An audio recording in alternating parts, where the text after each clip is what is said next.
प्रभु राम देव भगवान अल्लाह खुदा ईश आदि नाम एक ही शक्ति के हैं। वो कैसा है, कहां है, कैसे मिलता है, किसने देखा है? ये प्रश्नवाचक चिन्ह पूर्ण रूप से हटाने के लिए अवश्य सुनिए जगत गुरु तत्वदर्शी संत रामपाल जी महाराज के अमृत वचन, सर्व पवित्र धर्मों के पवित्र शास्त्रों के आधार पर। काल का फंस गए और इस काल ने हमें बिल्कुल परमात्मा से दूर कर दिया, उस परमेश्वर का और सतलोक का नामो निशान मिटा दिया। उसके लिए वो परमेश्वर स्वयं आते हैं और अपनी श्रेष्ठ आत्माओं को, अच्छी आत्माओं को, जो दृढ़ होती हैं, जो काल के जाल में दोबारा नहीं फंसते, उनको मिलते हैं। फिर उनको अपने ज्ञान से और सतलोक सचखंड से परिचित कराते हैं। फिर वो पुण्यात्मा अपने परमात्मा की महिमा गाते हैं, सुनाते हैं। परमात्मा का उद्देश्य यही रहा है कबीर जी का कि मैं उस परमेश्वर का ज्ञान सिंपल लैंग्वेज में, एक साधारण सी भाषा में बोलूं, ताकि प्रत्येक आत्मा, प्रत्येक प्राणी समझ सके। उसी उद्देश्य से परमात्मा ने ये वाणी, कबीर वाणी 600 वर्ष पहले बोली और उसके अंदर अपना सारा भेद, हम कहाँ से आए हैं, हम कौन हैं, हमारा प्रभु कौन है, परमात्मा कौन है और हमारा यह उद्देश्य क्या है, हम यहाँ कर क्या रहे हैं, हमें कैसे मूर्ख बना रखा है इस काल भगवान ने। पुण्यात्माओं, आप जी के ऊपर इतना दबाव है इस काल का कि आप सत्संग सुनते हो, आत्मा एक बार फड़फड़ी सी लेती है, एकदम जाग जाती है, इसको भय सा लगता है कि सचमुच ये क्या जीवन है, और पिछला इतिहास याद दिलाया जाता है कि आप जी तो एक पुत्र प्राप्ति करके यूँ सोच रहे हो कि मैं इस बच्चे को पता नहीं क्या बना दूँ, ये यूँ बन जाए, ये ऐसे कर दे, इसको अच्छा पढ़ा दूँ। प्रत्येक माता पिता का यही उद्देश्य होता है, लेकिन कितने बच्चे कैसे व्यवस्थित होते हैं ये भी अंडरस्टूड है। तो परमात्मा ने हमें यही बताया कि जो भी कुछ आपको मिल रहा है ये आपके पूर्व संस्कारों का परिणाम है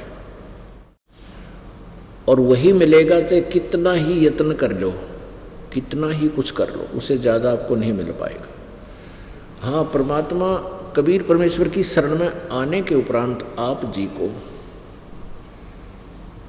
आपके भाग्य से अतिरिक्त सुख तो मिल सकता है और दुख आपका निवारण हो जाएगा। उसके बाद की बातें हैं जब हम परमात्मा को पहचान कर उसकी शरण ग्रहण कर लेंगे।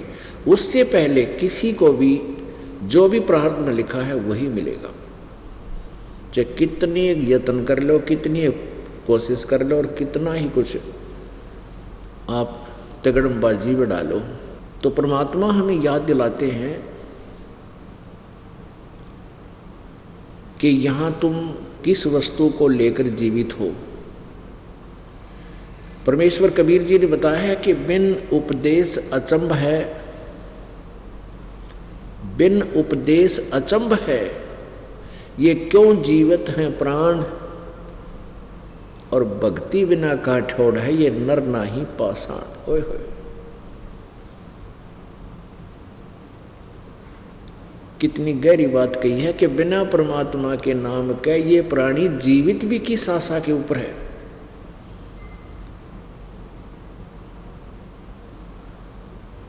और भक्ति बिना कहाँ ठोर है, ये नर नहीं पत्थर हैं, ये जो भगवान के निकट नहीं आ रहे।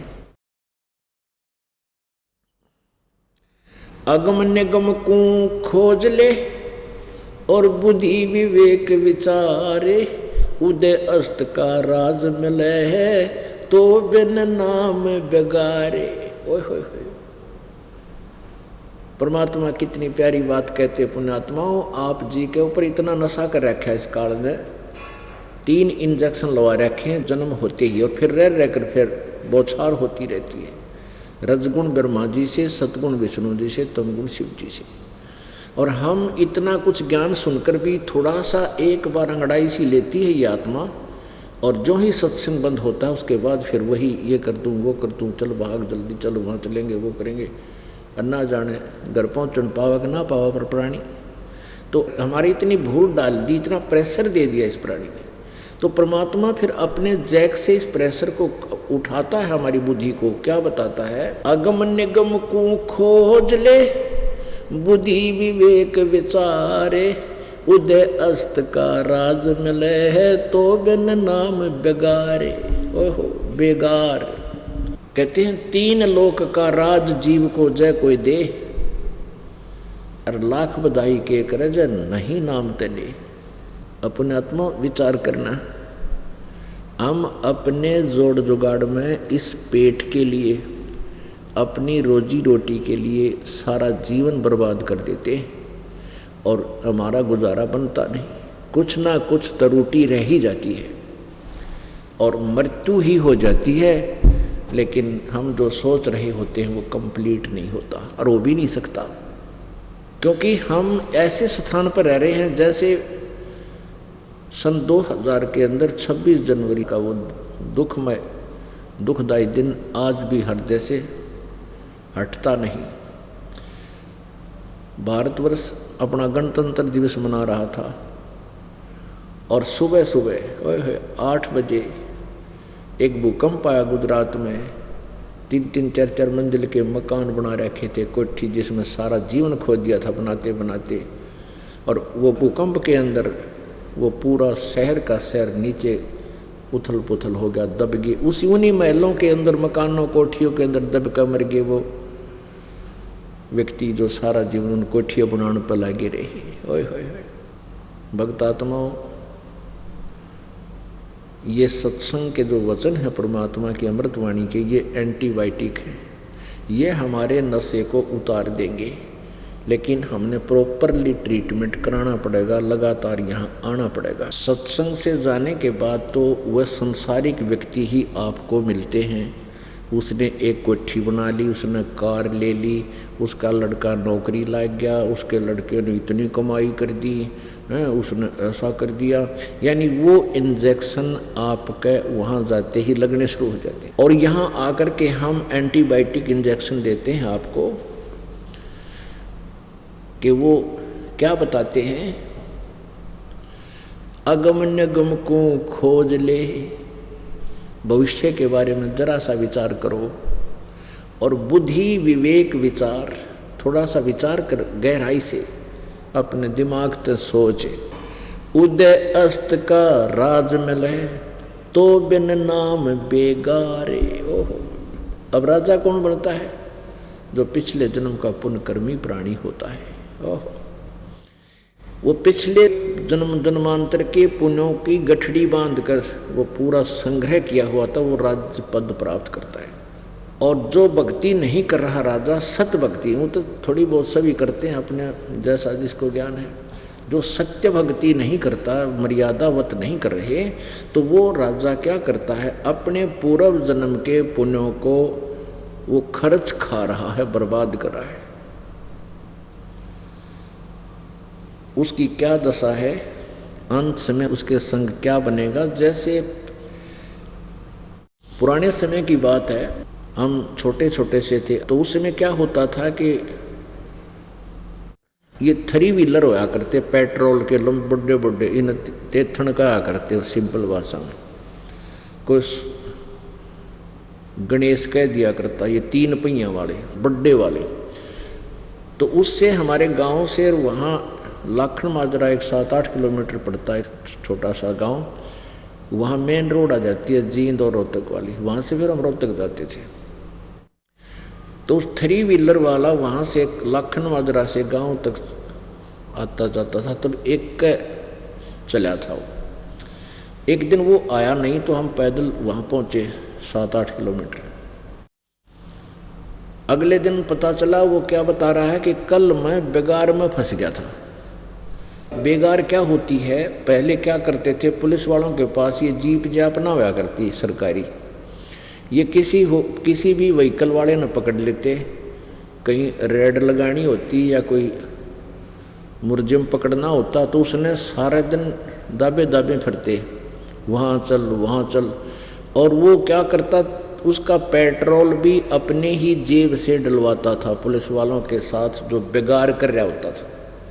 और 1 मिनट टिकन नहीं दें, सारा दिन उसको फिरकी बांधे रखें, घुमाते रहें। और शाम ने उनकी मर्जी 7 बजे छोड़ें कि 8 बजे छोड़ें उसको, तब वो घर आकर पड़े।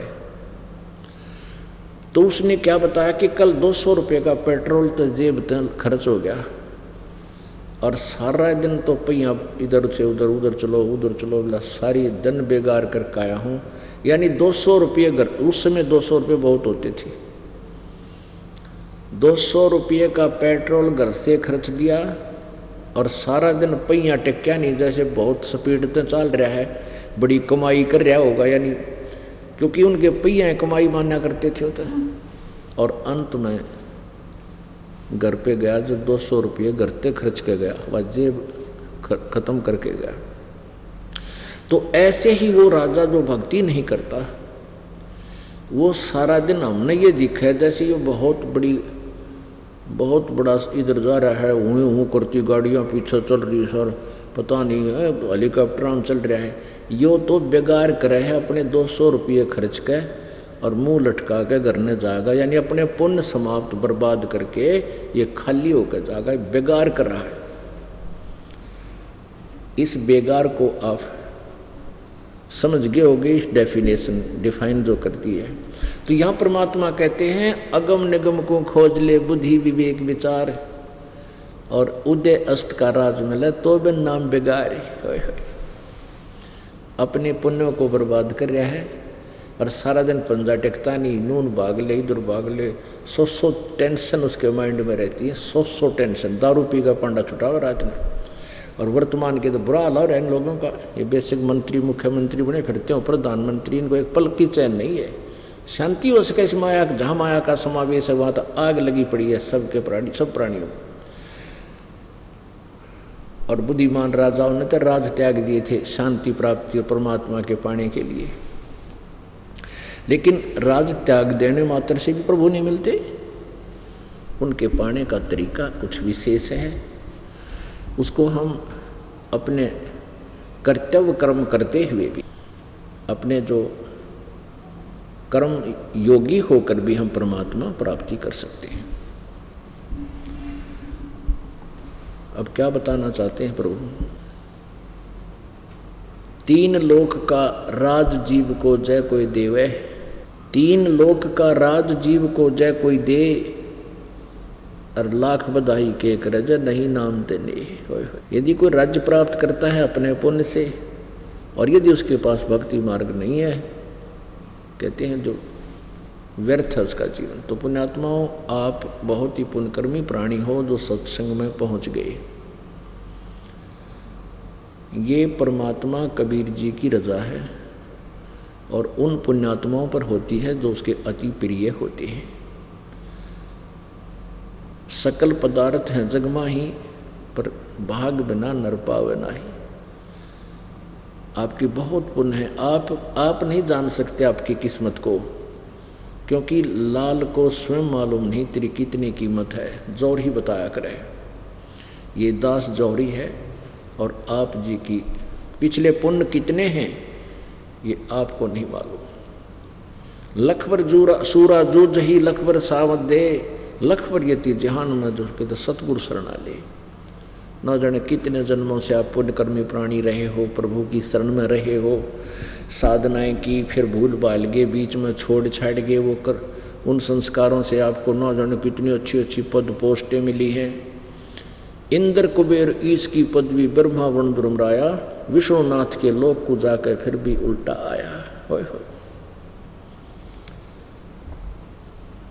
यानी इतनी अच्छी पुण्यकर्मी प्राणी भी आप रहे हो, ब्रह्मा विष्णु महेश की पदवी भी आपने प्राप्त की है। ओहो।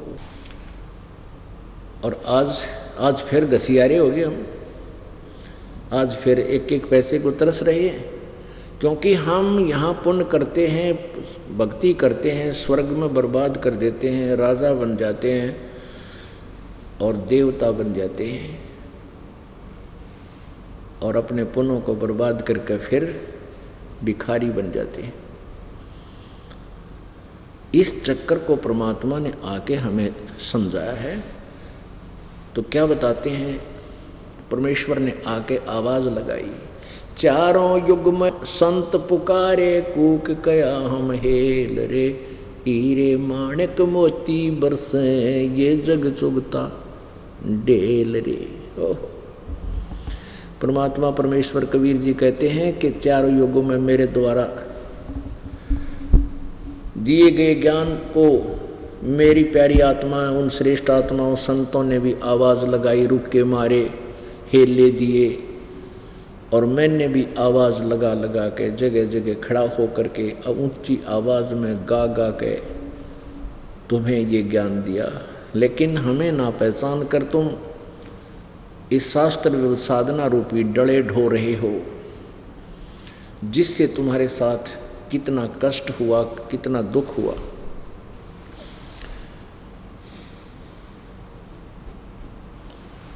परमात्मा ने आके हमें बताया, मन तू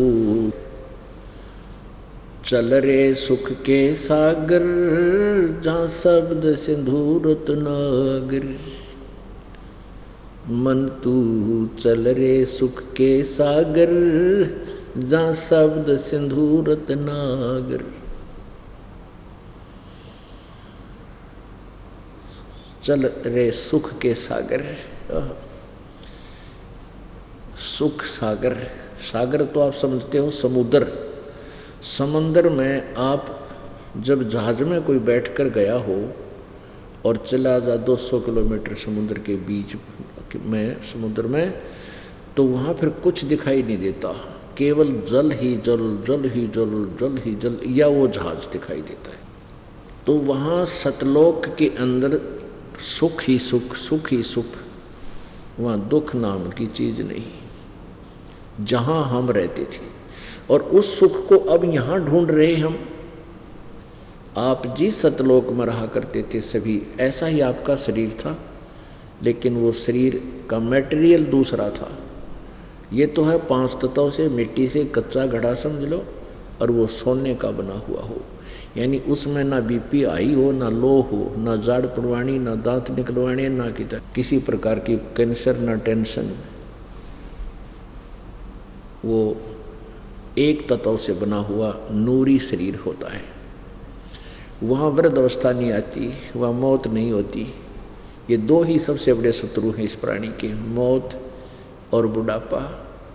वहाँ ये नहीं होगा। और जहाँ ये दोनों हैं वहाँ सुख हो नहीं सकता, चाहे कितनी बात बना ले। और परमात्मा की भक्ति से अब आप साधना करोगे तो यहाँ भी सहारा मिलेगा आपको। आपकी मौत अन्य प्राणियों की तरह नहीं होगी, यदि आप सतभक्ति नियम से, अंतरात्मा से, सच्ची लगन से अंतिम श्वास तक करते रहोगे। और वृद्धावस्था में भी आपको बहुत सहारा मिलेगा, बहुत सहयोग मिलेगा परमात्मा की भक्ति का, शक्ति का। बहुत ही अच्छी तरह टाइम पास हो जाएगा, अन्यथा तो बुरा हालों का मर्या करे प्राणी। तो पुण्यात्मा,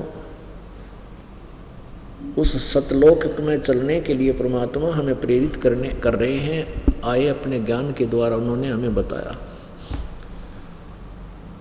मन तू चल रे सुख के सागर, जहाँ शब्द सिंधु रत्नागर। शब्द सिंधु, शब्द का अर्थ होता है अमरतव, शब्द विनाश में नहीं आता। तो कहते वहाँ पूर्ण रूप से अमर हो जाएगा, कभी तेरी मृत्यु नहीं होगी, पुनः फिर जन्म नहीं होगा। सुख के सागर के बारे में कैसे डिफाइन किया प्रभु ने, शंखों लहर मेहर की उपजे कहर नहीं जा कोई, दास गरीब अचल अविनाशी सुख का सागर सोई। कभी आप एकांत में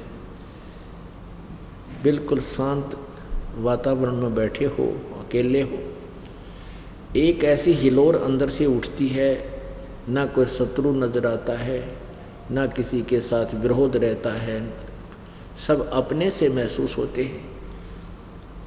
इतना आनंद आता है, ओहो। कोशिश करने पर भी किसी के प्रति राग द्वेष नहीं बनता। लेकिन वो होती है थोड़े से समय की, फिर उसके बाद फिर वही कैर टूट जाता है, उसको ऐसे कर दूंगा, उसको ऐसे कर दूंगा, वो नुकसान हो गया, फलाना ऐसा हो गया। तो सतलोक के अंदर परमात्मा बताते शंखों लहर मेहर की उपजे, सबके ऊपर रहम मेहर सी हो जाती है उस एक छोटी सी हिलोर में या कुछ समय के लिए। तो ऐसी वहाँ शंखों लहर मेहर की उपजे और कहर नहीं जा कोई, दास गरीब। परमात्मा कबीर परमेश्वर जी ने गरीब दास जी महाराज जी को अपना ज्ञान दिया था, इनके कंप्यूटर में, इनके अंतःकरण में फीड कर दिया था। अब उसको गरीबदास जी बता रहे हैं, दास गरीब अचल अविनाशी, वो सुख का सागर सोई, सुख का सागर। जब तक आप ये सत साधना नहीं करोगे जो दास आपको बताने के लिए भेजा है प्रभु ने, तब तक आपकी दुर्गति समाप्त नहीं हो सकती। चाहे आप ब्रह्म तक की साधना करके ब्रह्मलोक में जा सकते हो, वहाँ पर देव पद प्राप्त कर सकते हो, इंद्र बन सकते हो, धन का देवता कुबेर बन सकते हो, देव धन का मंत्री जैसे वित्त मंत्री होता है। लेकिन उसके बाद फिर क्या बनोगे? पशु बनोगे, पक्षी बनोगे, गधे बनोगे, कुत्ते बनोगे, सुअर बनोगे। ओए होए, क्या बताया है परमात्मा ने? कोटि जन्म तन भर मत होगे, कुछ ना हाथ लग्या रे, कुकर सुकर खरबया बोरे, कौआ हंस बुगारे। कोटि जन्म तू राजा कीन्या, मिटी न मन की आशा, भिक्षुक होकर दर दर घूम लिया, ये मिला न निर्गुण रासा। इंद्र कुबेर ईश की पदवी, ब्रह्मा वरुण धर्म राया, विष्णुनाथ के लोक को जाके तो फिर भी उल्टा आया। असंग जन्म तन मर्त्या होगे, जीवित क्यों न मरे रे, द्वादश मध्य महल मठ बोरे, बहुर न देह धरे रे। दोजक बहिष्ट सभी तय देखे, राजपाट के रसिया, तीन लोक से तरपत नाही, ये मन भोगी खसिया। सतगुरु मिले तो इच्छा मेटे, पद मिल पदे समाना, चल हंसा उस लोक पठाऊं, जो आदि अमर अस्थान। चार मुक्ति जहाँ चंपी करती, माया होरी दासी, दास गरीब अभय पद पर सब मिले, राम अविनाशी। गीता जी अध्याय नंबर 15 के श्लोक नंबर 1 से 4 में क्या बताया है कि उल्टा लटका हुआ संसार रूपी वृक्ष है। इसकी ऊपर को जड़ें तो पूर्ण परमात्मा समझो, नीचे तीनों गुण रूपी रजगुण ब्रह्मा, सतगुण विष्णु, तमगुण शिवजी रूपी शाखा समझो,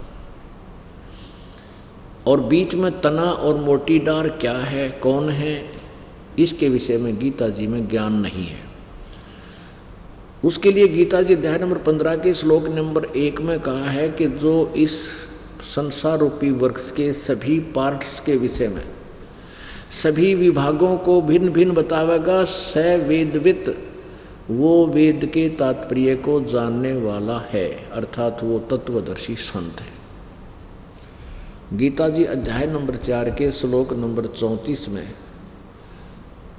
गीता ज्ञान दाता ने कहा है कि जो अध्याय नंबर 4 के श्लोक 32 में जिस सच्चिदानंद घन की वाणी अर्थात तत्व ज्ञान के विषय में जिक्र किया है, उस तत्व ज्ञान को तू तत्वदर्शी संतों के पास जाकर समझ, उनको दंडवत प्रणाम करने से, कपट छोड़कर नम्रतापूर्वक प्रसन्न करने से वो तत्वदर्शी संत तुझे तत्व ज्ञान का उपदेश करेंगे। इससे सिद्ध है कि गीता जी का ज्ञान कंप्लीट नहीं है।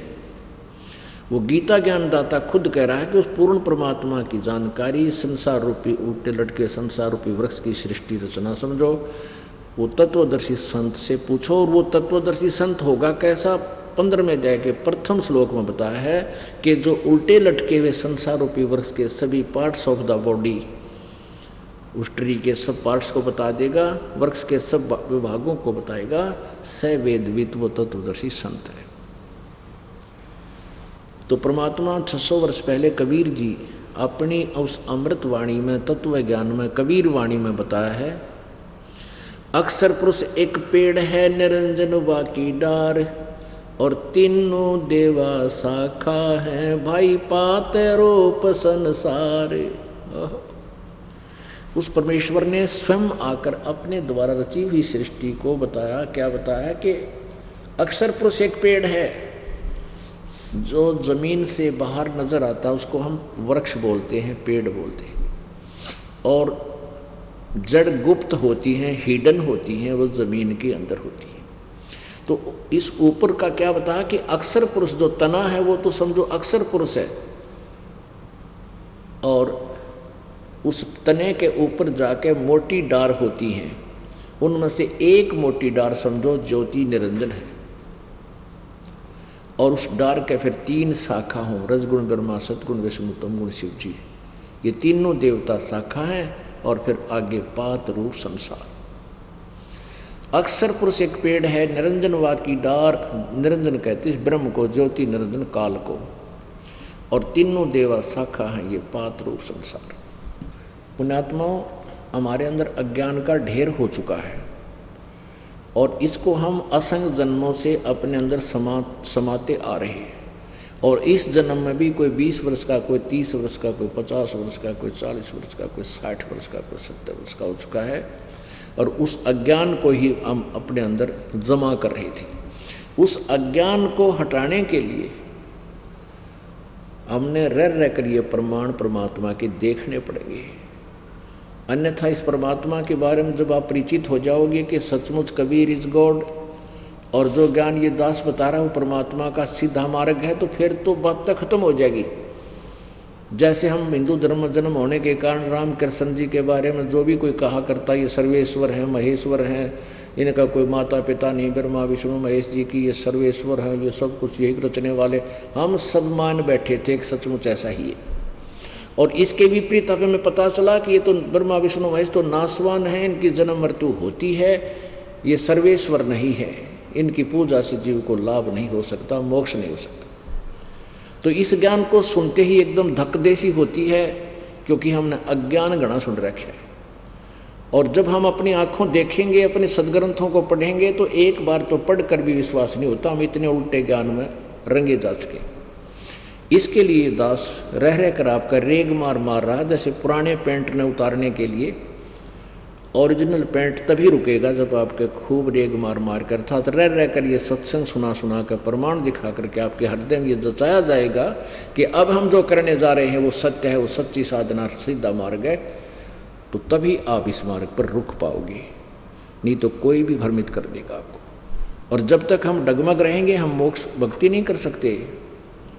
गीता जी अध्याय नंबर 2 के श्लोक नंबर 53 में कहा कि अर्जुन, जब भिन्न भिन्न प्रकार के भ्रमित करने वाले वचनों यानी ज्ञान से तेरा मन हटकर एक तत्व ज्ञान पर रुक जाएगा, परमात्म तत्व के ऊपर तो रुक जाएगा, तब तो तू भक्त होगा, तब तो तू योग को प्राप्त होगा, यानी भक्ति तुझे प्राप्त होगी, मिलेगी।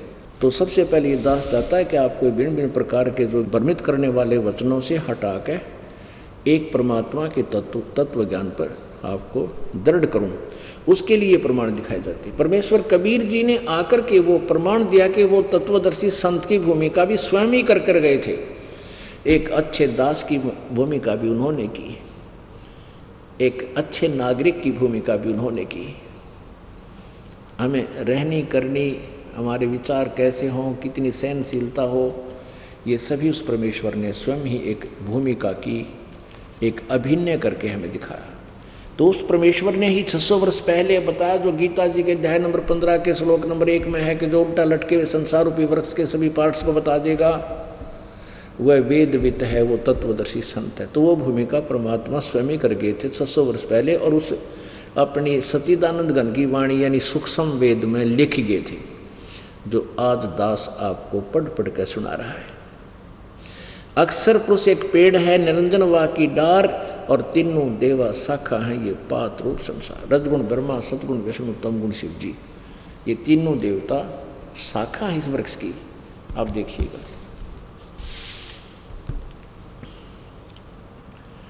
ये तो जड़ है ऊपर को, और ये पूरा पेड़ है समझो ऐसे। अब ये जमीन तो बाहर होता, जमीन से ये देखिएगा, ये एक पेड़ है तो ये तना है, ये तो अक्षर पुरुष, इसको परब्रह्म भी बोलते हैं। ये लिखा इसमें देखिए पढ़ के, अक्षर पुरुष। और ये क्षर पुरुष, इसको ज्योति निरंजन भी कहते हैं, इसको ज्योति निरंजन भी कहते हैं, ब्रह्म भी कहते हैं। ये एक मोटी डार है, इसका फिर 3 शाखा हैं, ब्रह्मा विष्णु। इस ब्रह्म के काल के पुत्र हैं 3, रजगुण ब्रह्मा, सतगुण विष्णु, तमगुण शिव जी। और हम यहाँ हैं, आप जी हम यहाँ हैं पात रूप संसार। और ये जड़ कौन है? ये सच्चिदानंद घन ब्रह्म, यानी परम अक्षर ब्रह्म, ये पूर्ण ब्रह्म। कबीर साहिब ये परम अक्षर ब्रह्म है। इसको दूसरे शब्दों में इधर देख सकते हैं, क्योंकि प्रथम बार जब कोई व्यक्ति देखता है कि ये रामपाल तो कबीर ने भगवान बतावे बता, तो इसलिए हमने ये भी बना रखा चित्र कि ये परम अक्षर ब्रह्म समझो। ये परम अक्षर ब्रह्म है जो पूर्ण परमात्मा है, जो सबको आहार देता है, जिससे पूरे वृक्ष की परवरिश होती है, यानी सब ब्रह्मांड जिससे चल रहे हैं, ये समझो। लेकिन आज दास के लिए सबसे बड़ी समस्या ये है कि भगवान को भगवान सिद्ध करना डिफिकल्ट हो रहा है मेरे लिए, क्योंकि हमने अज्ञान के आधार पर इन ब्रह्मा विष्णु महेश को सर्वेश्वर महेश्वर मान रखा था। ऐसा नहीं था। अब ये बात फिर खटकेगी जो पहली बार बताया होगा कि ब्रह्मा विष्णु महेश नासवान है। हाँ, पक्के गारंटीड नासवान है, इनका जन्म मृत्यु होता है, इनके माता पिता भी हैं। दास नहीं कह रहा, इनकी जीवनी में लिखा है, पढ़कर सुनाऊंगा। ये देखिएगा श्रीमद् भागवत, ये गीता प्रेस गोरखपुर से प्रकाशित है।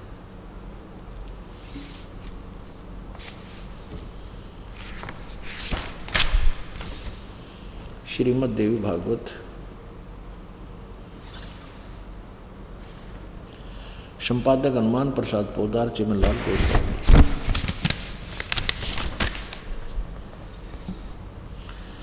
प्रकाशक में मुद्रक हैं गीता प्रेस गोरखपुर, गोविंद भवन कार्यालय कोलकाता का संस्थान। इसके 123 पृष्ठ पर आप देखिएगा,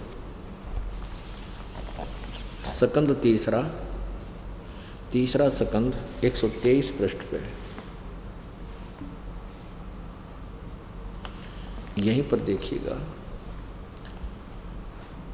विष्णु भगवान अपनी माता दुर्गा की महिमा करते हुए बोल रहे हैं, तुम शुद्ध स्वरूपा हो, यह संसार तुम ही से उद्भासित हो रहा है। मैं ब्रह्मा और शंकर हम सभी तुम्हारी कृपा से विद्यमान हैं। हमारा आविर्भाव अर्थात जन्म, तिरोभाव मीन मृत्यु हुआ करता है। हमारा तो जन्म और मृत्यु होता है, केवल तुम ही नित्य हो, जगत जननी हो, प्रकृति और सनातनी देवी हो। भगवान शंकर बोले,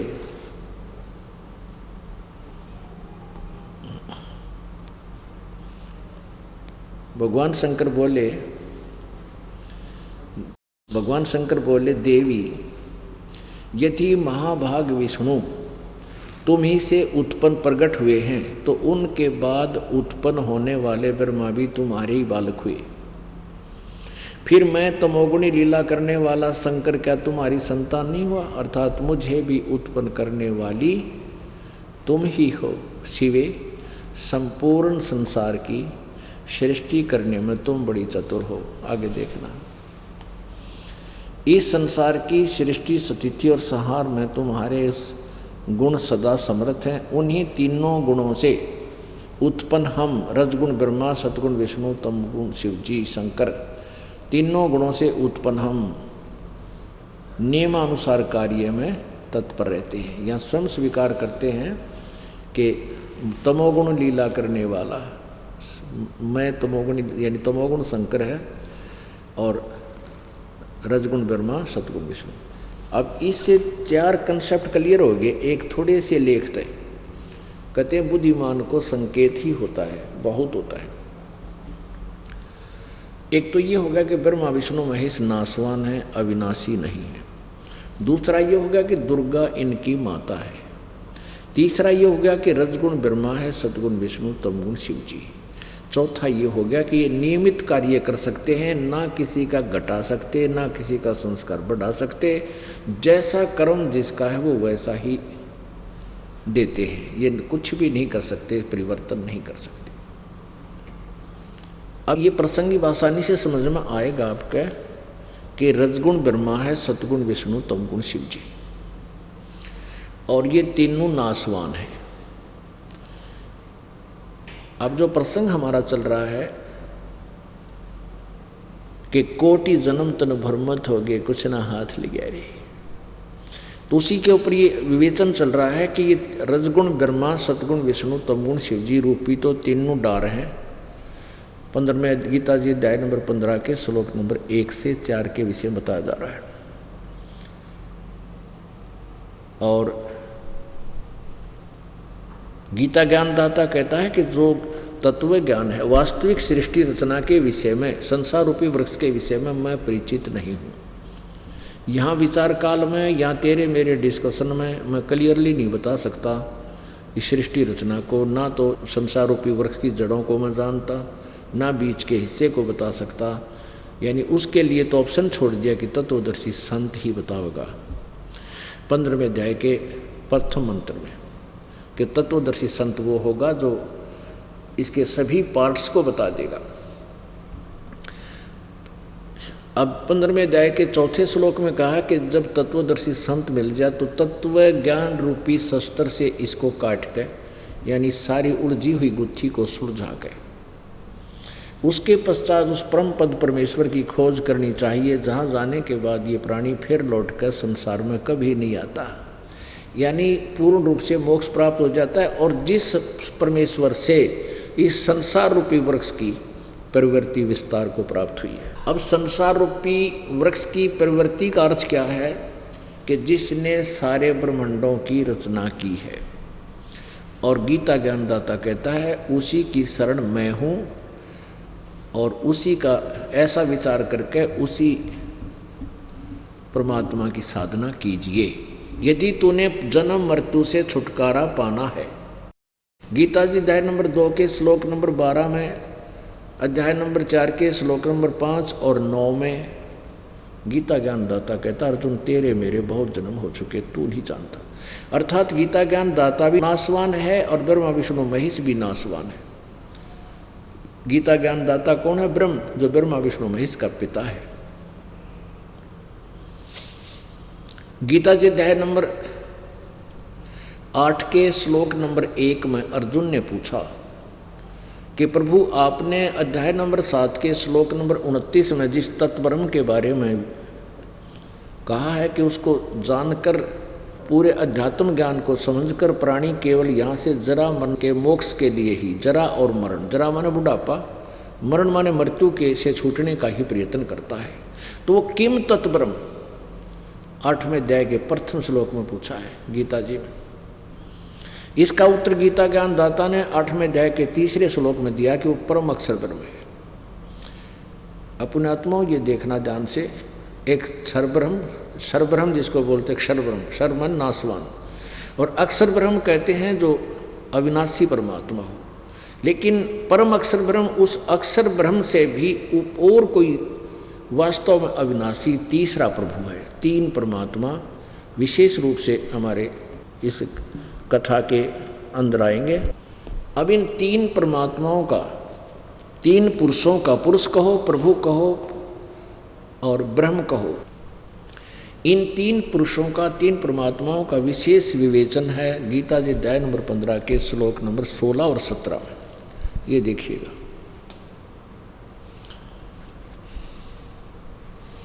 श्रीमद् भगवत गीता, गीता प्रेस गोरख से प्रकाशित है। जय दयाल गोविंद का इसके अनुवादक है। ये देखिएगा अध्याय नंबर 15 के 16 और 17 में। अध्याय नंबर 15 और श्लोक नंबर 16 यहाँ पर है।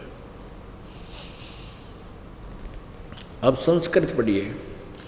दिवौ इमौ पुरुषौ लोके क्षर च अक्षरः एवं च क्षरः, इसको हम सीधे संत भाषा में क्षर बोल देते हैं, लेकिन अक्षर क्षर है सर्वाणी भूतानि कटुष्ट है अक्षर है उच्यते।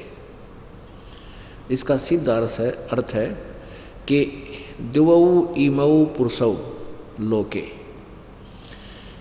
इस लोक में, पृथ्वी वाले लोक में ब्रह्म इस सरपुरुष और अक्षर पुरुष और सर पुरुष के लोक को, पृथ्वी लोक को नासवान लोक, एक ही लोक बोला है। इस लोक में दो पुरुष हैं, दिवौ माने दो, पुरुषों माने पुरुष है, इमो माने इस लोके माने संसार में, एक सर एक अक्षर, इसको हम सरपुरुष और अक्षर पुरुष भी कह सकते हैं।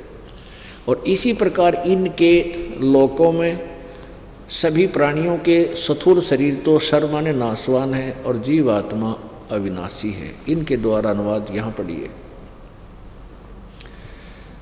ये 15वें अध्याय का 16वां। इस संसार में नासवान और अविनाशी भी ये दो प्रकार के पुरुष हैं। पुरुष माने प्रभु, पुरुष माने परमात्मा, दो प्रकार के स्वामी हैं, प्रभु हैं, एक सरपुरुष और एक अक्षर पुरुष। और इनके लोक में संपूर्ण प्राणियों के शरीर तो नासवान है और जीवात्मा अविनाशी कहा जाता है। अब देखो 17 में, अब 17वें में क्लियर कर दिया, उत्तम पुरुष है, उत्तम पुरुष है तो अन्य परमात्मा इति उदाहरते। ये लोकत्रयम आविश्य विवर्ती अव्यय ईश्वर है। कति नखार दिया इसमें कि जो ऊपर 16वें श्लोक में 15वें अध्याय के में सरपुरुष और अक्षर पुरुष की जानकारी दी गई है, वो तो दोनों ही नासवान हैं, उनके शरीर भी नासवान हैं और उनके अंतर्गत जितने भी प्राणी आते हैं उनके स्थूल शरीर नासवान है, लेकिन जीवात्मा सबकी अमर ही होती है। वो तो गधे की, कुत्ते की, सबकी अमर है। और अब बताया है कि उत्तम पुरुष यानी श्रेष्ठ प्रभु वास्तव में परमात्मा, वो तो कोई इन दोनों से और है, अन्य है, और जिसको परमात्मा कहा जाता है। और वही तीनों लोकों में यह लोक त्रय आवश्य विभर्ति अवैश्वर है, जो तीनों लोकों में प्रवेश करके सबका धारण पोषण करता है, वो अविनाशी परमात्मा। अवय माने अविनाशी।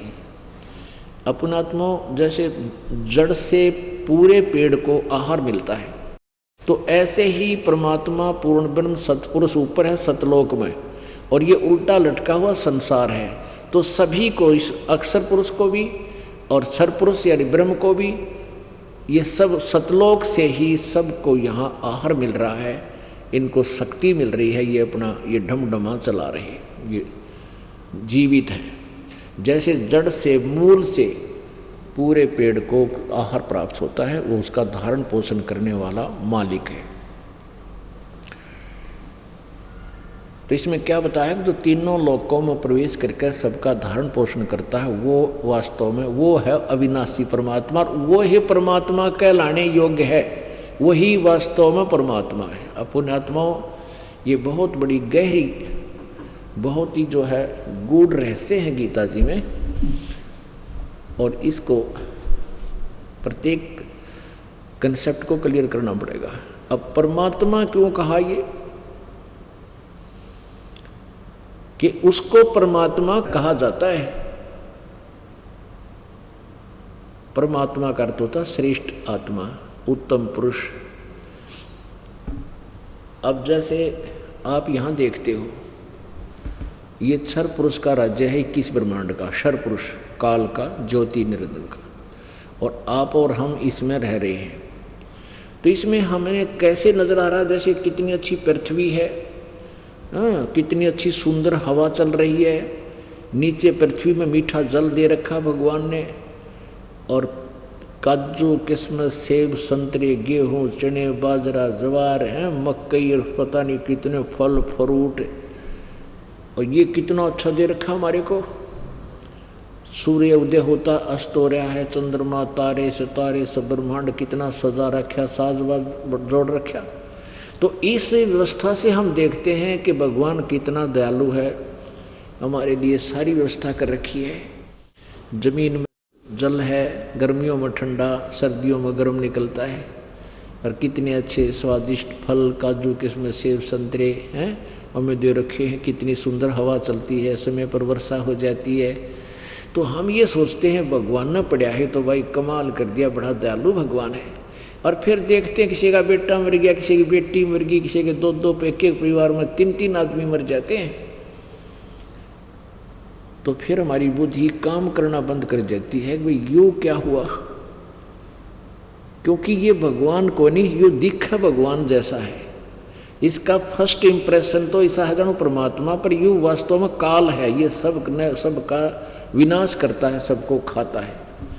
अब इसका प्रमाण आपको उन्हीं सदग्रंथों में देना पड़ेगा जिनको तुम सच्चा मानते हो। पुराणों में आपको विष्णु पुराण दिखाते हैं। ये देखिएगा श्री विष्णु पुराण,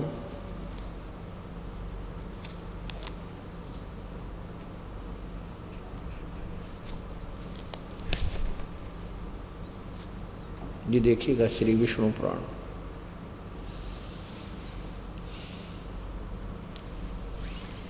गीता प्रेस गोरखपुर से प्रकाशित है। इसके अनुवादक मुनीलाल गुप्त, और मुद्रक कौन है, प्रकाशक कौन है? गीता प्रेस गोरखपुर, गोविंद वन कार्यालय, कोलकाता का संस्थान। ये इनके फैक्स और फोन नंबर है। इसके प्रथम दूसरे अध्याय में आप देखिएगा, अध्याय नंबर 2 और प्रश्न नंबर 4 और 5 पर, इसमें साथ में संस्कृत भी है। हम हिंदी पढ़ लेंगे, काम चल जाएगा। इसके 15वें श्लोक में मंत्र में क्या लिखा है? हे द्विज, परब्रह्म का प्रथम रूप पुरुष है। क्योंकि विष्णु ये काल के विषय में लिख रखा परब्रह्म, अनजान पड़े में ये है ब्रह्म। द्विज, परब्रह्म का प्रथम रूप पुरुष है, अव्यक्त और व्यक्त इसके अन्य रूप हैं, तथा काल उसका परम रूप है। परब्रह्म कहें काल ने, ज्योति निरंजन ब्रह्म को। परब्रह्म का प्रथम रूप तो पुरुष है, यानी फर्स्ट इंप्रेशन तो ऐसा लगा जानो भगवान पड़ा है, कितनी सुविधा दे रखी भगवान ने है। यू व्यक्त और अव्यक्त इसके अन्य रूप हैं, तथा काल उसका परम रूप है। काल वास्तव में यू काल है, दिख है भगवान कैसा है, पर वास्तव में यू काल है। अब देखो ये 5 पृष्ठ पे, ये हमने 4 पृष्ठों पढ़ा है, 5वां पृष्ठ है। इसके नीचे देखना, हे मैत्रेय, प्रलय काल में प्रधान यानी प्रकृति के साम्य अवस्था में सतीत हो जाने पर पुरुष के यानी इस काल के दुर्गा से, प्रकृति में दुर्गा से पृथक सतीत हो जाने पर विष्णु भगवान का काल रूप परवर्त होता है। पता लग गया विष्णु के बारे में है। ये काल को, ये विष्णु नहीं, ब्रह्मा विष्णु महेश का जो पिता है ये भी 3 रूप धारण कर लेता है। ये ब्रह्मा विष्णु महेश भी इस बात से परिचित नहीं हो पा रहे कि ये और ब्रह्मा कौन है, कौन यो विष्णु है, कौन शिव। इन सब ने गदी गेड़ में घेर रहे हैं, सच्चाई किसी के सामने नहीं आने देता, सबको मूर्ख बना रखे। ये वास्तव में ब्रह्म है, ये काल है। इसमें स्पष्ट लिखा है कि इसका प्रथम रूप तय दिख है भगवान पुरुष जैसा, और इसका वास्तविक परम रूप श्रेष्ठ रूप इसका काल है। ओहो, गीता जी अध्याय नंबर 11 के श्लोक नंबर 32 में कहता है कि अर्जुन देख, मेरा यू वास्तविक रूप में काल हूँ, सबको खाने के लिए आया हूँ, और अब आया हूँ। कृष्ण जी तो पहले विद्यमान थे, वो पहले कभी नहीं कहा श्री कृष्ण जी ने मैं काल हूँ, और बाद में कभी अपने आप को काल नहीं कहा। वो काल प्रवेश, गीता ज्ञान देते समय काल इस कृष्ण में प्रविष्ट था। कैसे? अब देखो, और थोड़ा भ्रम निवारण करना पड़ेगा। ये देखियो, इसी विष्णु पुराण के 233 पृष्ठ पे आपको दिखाते हैं। ये देखो, ये चतुर्थ अंश है। यो कैसे काल, जिसको महाविष्णु भी कहते हैं, ये कैसे भूत की तरह प्रवेश कर जाता है, ये दिखाते हैं आपको। ये वही विष्णु पुराण है और गीता प्रेस गोरखपुर से प्रकाशित है। इसके 233 पृष्ठ पे है चतुर्थ अंश, और इसका अध्याय नंबर 2। ये चौथे अंश का, वो प्रथम अंश का अध्याय 2 था वहाँ पर, अब चतुर्थ अंश का। इसमें क्या लिखा है नीचे, पूर्व काल में त्रेता युग में जब अति भीषण देवासुर संग्राम हुआ, उसमें महाबलवान दैत्यगण से पराजित हुए देवताओं ने भगवान विष्णु की आराधना की। इस काल की विष्णु की आराधना करते थे ये देवता, तो ये काल विष्णु रूप धारण करके इनके सामने आ जाता है। तब आदि अंत शून्य अशेष जगत प्रतिपालक श्री नारायण ने देवताओं से प्रसन्न होकर कहा, आप लोगों की जो कुछ भी अभिष्ट है वह मैंने जान दिया है। उसके विषय में एक बात सुनिए। राजऋषि ससाद का जो पुरंजय नामक पुत्र है, उस अक्षत्रिय के शरीर में मैं अंश मात्र से स्वयं अवतीर्ण होकर उन संपूर्ण दैत्यों का नाश करूंगा। तुम लोग पुरंजय को दैत्यों के वध के लिए तैयार करो। अब इसका क्या अर्थ है कि एक बार राक्षसों का और देवताओं का युद्ध हो गया और देवता राक्षसों से पराजित होकर दूर भाग गए। ये ऊपर लिखा पूरा विवरण।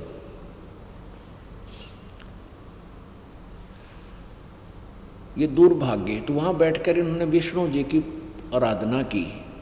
तो ये काल क्या करता है कि किसी को विष्णु रूप में दर्शन दे देता है, किसी को शिव रूप में, किसी को ब्रह्मा रूप में। तो देवताओं के सामने ये विष्णु रूप में प्रकट होकर काल बोला कि तुम ससाद का जो पुरंजय नामक पुत्र है, उसने लड़ाई के लिए तैयार कर लो। मैं उसमें भूत की तरह प्रवेश होकर के उन सब ने पराजित कर दूंगा, यूँ काल बोला। और ऐसा ही हुआ। आगे देखो 243 पृष्ठ पे।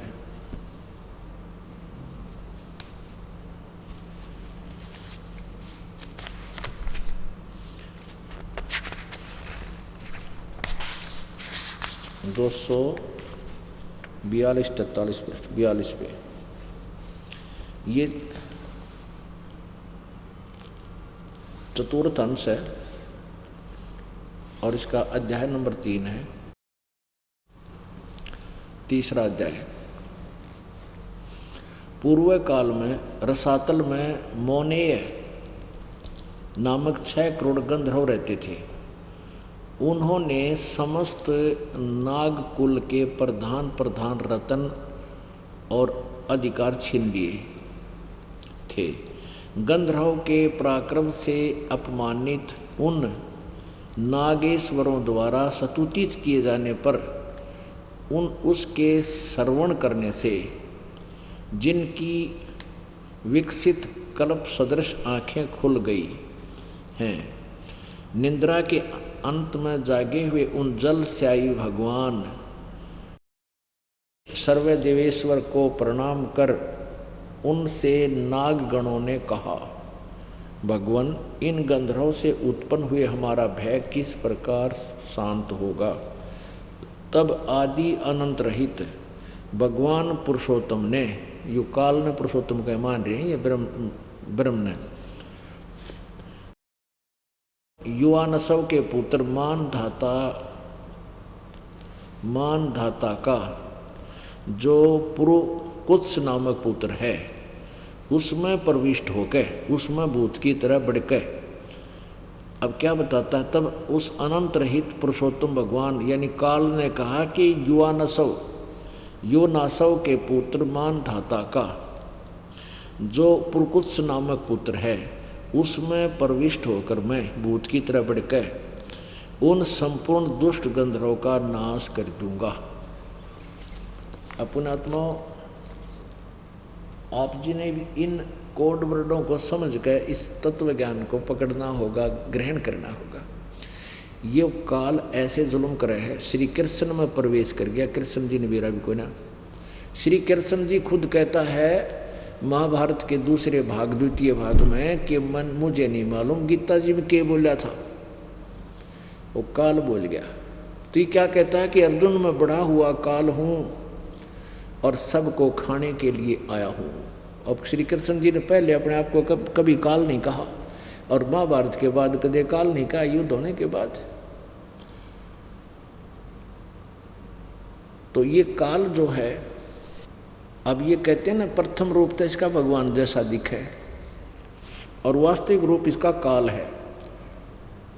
और अर्जुन 11वें अध्याय के गीता जी के 21वें श्लोक में कह रहा कि भगवान आप तो इन देवताओं को भी खा रहे हो, आप तो इन ऋषियों को भी खा रहे हो, और आप कैसे ही ये मंगल उत्तम उत्तम स्तोत्रों द्वारा, वेदों के मंत्रों द्वारा आपकी स्तुति कर रहे हैं, मंगल कामना कर रहे हैं, कह रहे हैं बख्श दो, मंगल हो, लेकिन आप तो इनको भी खा रहे हो। तब ये कहता अर्जुन मैं तो काल हूँ भाई, सबको खाऊंगा, किसी को नहीं छोड़ूंगा।